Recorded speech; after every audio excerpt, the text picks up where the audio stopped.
I-weCasric Stars iya kulomdlalo nje igcwele ukuzethemba njengoba isikwaze ukukhipha amaqembu amakhulu kulomqhudelwano. Never before, and then the players they are together, you see, and then they are all friends, and then whatsoever we are doing, and then there's a quite good competition, and everyone now is committed. Even the discipline is better than before. UMthombeni uphinde wadalula ukuthi senyuke kakhulu isibalo sabalandeli beqembu.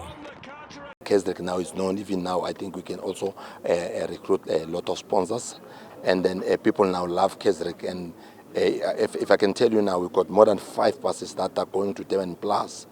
Omunye umdlalo ozoba ngesonto ophakathi kweTS Galaxy neMilford FC yakwaZulu-Natal. Umqeqeshi weGalaxy Nedbank uthi lo mdlalo kuzomela bawunqobe ngesikhathi somdlalo kungaze kukhahlelwe ama-penalty. Try to catch promotion, also reach the semi-finals, and then we need to respect that, and then we need to go to the game serious. Exactly how we prepare the game, we need to understand everything what we prepare, we need to do in 19 minutes. uBamaqembu uthi bayaziqhenya ngomqiqo weqembu.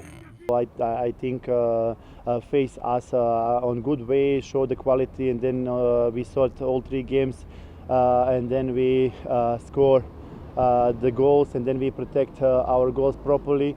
Umdlalo weDurban City neCasric Stars uzoba kusasa eChatsworth Stadium ngehora lesithathu ntambama. Kuthi ngesonto weTS Galaxy neMilford FC uzoba seSolomon Mahlangu Stadium eMpumalanga ngehora lesithathu ntambama.